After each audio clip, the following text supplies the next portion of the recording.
Integration pure mathematics 1 paper 1 maths 9709 lesson number 2 question number 3 है।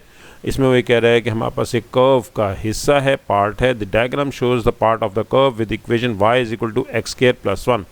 The shaded region enclosed by the curve and the y axis and the line y is equal to 5। y is equal to line ये y is equal to है, क्योंकि ये x axis के parallel है इसलिए इसकी equation y is equal to होगी, और क्योंकि ये 5 से पास कर रहा है तो इसलिए y इज इक्वल टू 5 होगी।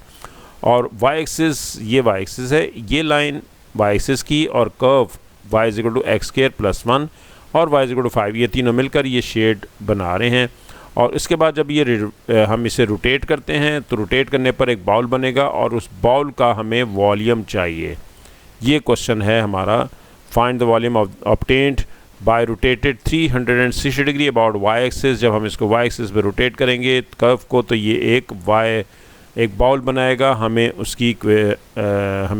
उसका वॉल्यूम रिक्वायर्ड है। वॉल्यूम निकालने का फार्मूला ये है pi a to b limit y square dx। लेकिन मसला यहाँ पर यह है कि ये लिमिट ही y एक्सिस पर है, तो इसलिए हम फार्मूले को चेंज करेंगे। फार्मूला दूसरा भी है जो कि y एक्सिस के साथ होता है, वो ये है कि a to b limit x square dy with respect to y होगा।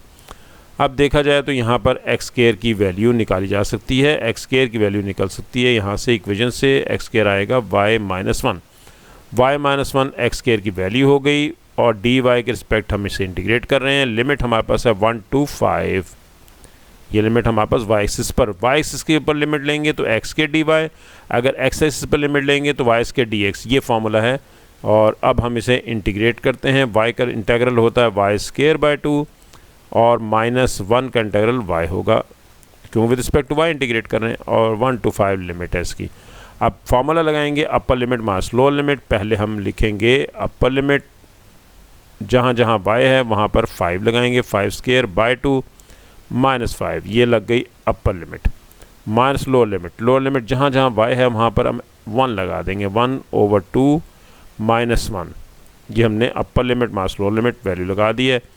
इसकी लिमिट लग गई है 25/2, 2 एल्सियम ले लेते हैं 10 हो जाएगा, ये -1/2, 2 एल्सियम ले लेते हैं 1 - 2 हो जाएगा। कैलकुलेटर से भी सारा क्वेश्चन सॉल्व कर सकते हैं आप। और 25 - 10 ये आ जाएगा 15/2, -1/2 था तो ये +1/2, और 2 इसका एल्सियम ले लें 16/2, 2 एल्सियम ले लेंगे तो ये बन जाएगा 15 + 1 यानी कि 16, 16/2 8 होता है। आंसर आ गया वॉल्यूम ऑफ बाउल, ये इसका आंसर आ गया volume.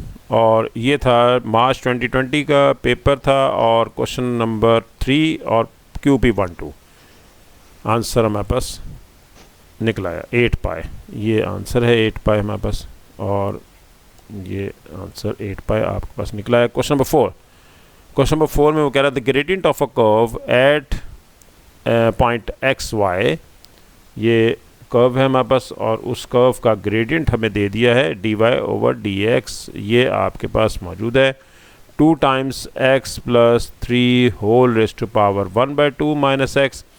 The curve has stationary point at A14। जब भी स्टेशनरी पॉइंट होगा तो हमेशा उसको 0 के इक्वल रखना है, लेकिन पहले पॉइंट इसमें लगा देते हैं एट पॉइंट A14। जहाँ जहाँ x है वहाँ पर A लगेगा, और जहाँ y है वहाँ 14, y है नहीं तो x ही लगेगा। x की वैल्यू a आ गई, a + 3 power 1/2 - a। This is equal to 0 for stationary point, क्योंकि स्टेशनरी पॉइंट है, स्टेशनरी पॉइंट में डेरिवेटिव 0 के इक्वल लेंगे एट दैट पॉइंट। यहाँ से अब हम a निकालने की कोशिश करते हैं, a + 3 whole power 1/2 is equal to a हो जाएगा। और अब हम इसका स्क्वायर कर देते हैं बोथ साइड्स, ताकि अंडर रूट कैंसिल हो जाए। 2 स्क्वायर 4 होता है और इसकी पावर 1/2 ख़त्म हो जाएगी और a स्क्वायर आ जाएगा। हमने बोथ साइड्स का स्क्वायर कर दिया, देखिए इस तरीके से स्क्वायर हमने किया। ये स्क्वायर करने से हमारे पास 2 का स्क्वायर 4 हो जाएगा और स्क्वायर इस अंडर रूट से कैंसिल हो जाएगा, और आपके पास a + 3 रह जाएगा। 4a + 12 हो गया, 4 ब्रैकेट ओपन कर दी। अब हम इसे equation in terms of a निकाल लेते हैं। ये हमारे पास इक्वेशन आ गई, a square minus 4a minus 12 is equal to 0। Factors बनाते हैं, मिड टर्म ब्रेक, 6 और 2 फैक्टर बन रहे हैं, 6 और 2, 6a plus 2a minus 12 is equal to 0। a common ले लेते हैं, a माइनस 6 प्लस 2 कॉमन ले लेते हैं, a minus 6, a minus 6 common आ जाएगा, वैल्यू आ गई a प्लस 2। अब हम ये कह सकते हैं कि either a plus 6 minus 6 is equal to 0 और a plus 2 is equal to 0। a का आंसर हमारे पास आ गया 6 और यहाँ से a का आंसर आ गया minus 2, which is not acceptable because question में उसने कह दिया था कि a इज़ पॉजिटिव। ये देखें, यहाँ पहुँच के ज़रूर क्वेश्चन चेक किया करें कि क्वेश्चन में डिमांड क्या की गई है, a की कौन सी वैल्यू रिक्वायर्ड है। a हमें 6 चाहिए, तो वो कहता है कि find the equation of the curve की इक्वेशन निकालनी है। अब अभी हमने a निकाला, value of a find out हो गई है और स्टेशनरी पॉइंट कर्व के ऊपर था a14, तो इसलिए द स्टेशनरी पॉइंट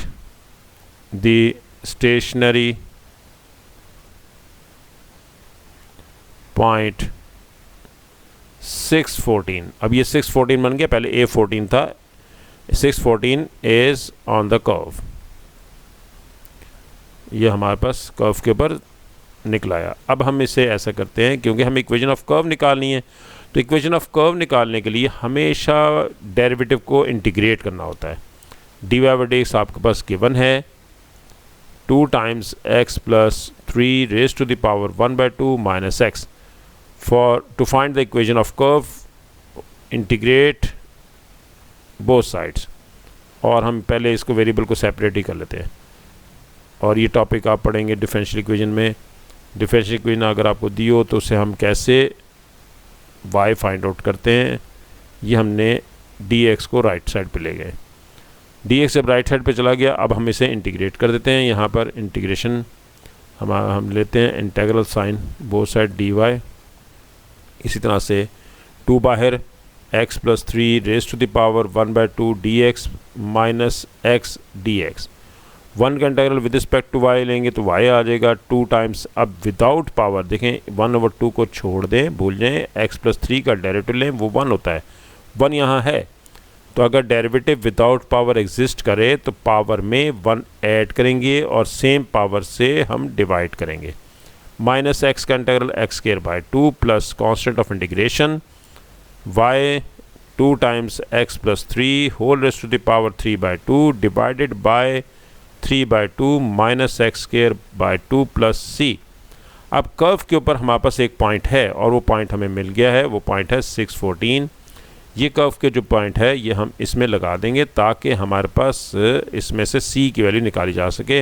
ये 3/2 को हम ऊपर ले जाएंगे, ये बन जाएगा 4/3 और x plus 3 whole raise to the power 3/2 minus x square by 2 plus c plus constant of integration at point 614। जहाँ जहाँ x है वहाँ पर हम 6 लगाएंगे और जहाँ y है वहाँ हम 14 लगा देंगे। तो सबसे पहले हम यहाँ पर एक लाइन ड्रॉ कर देते हैं ताकि हम वैल्यू लगा सकें। y की वैल्यू 14 है और x की वैल्यू 6 है, 6 plus 3 whole raise to the power 3/2 minus 6 square by 2 plus c, और ये अब आप 14 प्लस 4/3, ये 9 बन गया। 9 का स्क्वायर रूट होता है 9 होता है, 3 पावर 2 का 9 होता है। अभी फ़िलहाल मैं विदाउट कैलकुलेटर कर रहा हूँ यहाँ पर 36/2 विच इज़ 18। कैंसिलेशन कर देते हैं, ये 2 कैंसिल हो गया, 3 पावर 3 27 हो जाएगा, 27। बहुत इंपॉर्टेंट टॉपिक है ये इंटीग्रेशन का, डिफरेंशिएशन इंटीग्रेशन दोनों, और फिर डिफरेंशियल इक्वेशन। क्वेश्चंस बेशुमार क्वेश्चंस इसमें से आते हैं, हर साल आते हैं। 3 9 27 36 में से 18 सब्ट्रैक्ट कर दें और ये आपके पास 18 ही आएगा। 18 को राइट साइड पे शिफ्ट कर दें और ये -4 हो जाएगा। Value of c find out होगी -4, ये आप यहाँ लगाते हैं हमेशा से ताकि इक्वेशन ऑफ कर्व निकलाए। और अगर c होगा तो फैमिली ऑफ कर्व्स होंगी, यानी कि c की डिफरेंट वैल्यू c के लिए डिफरेंट कर्व्स आ जाएंगी। इसलिए हम इसमें हमें सिर्फ वही इक्वेशन कर्व की चाहिए जिसमें 614 जो है वो इसका स्टेशनरी पॉइंट हो। तो अब हम इसलिए 614 लगाने के बाद हमारे पास सी की वैल्यू निकलाई है और ये सी की वैल्यू लगा दी हमने, इससे हमारे पास इक्वेशन ऑफ कर्व निकलाई। आंसर देख लेते हैं। आंसर यही है हमारे पास 6, यही आंसर है, ये आंसर आ गया। और ये पेपर था मार्च 2020 का QP12 क्वेश्चन नंबर 10 और इसमें हमने ये इंटीग्रेट कर दिया, ये इक्वेशन थी हमारे पास। नेक्स्ट लेक्चर बहुत इंपॉर्टेंट है, ज़रूर अटेंड करना है आपने।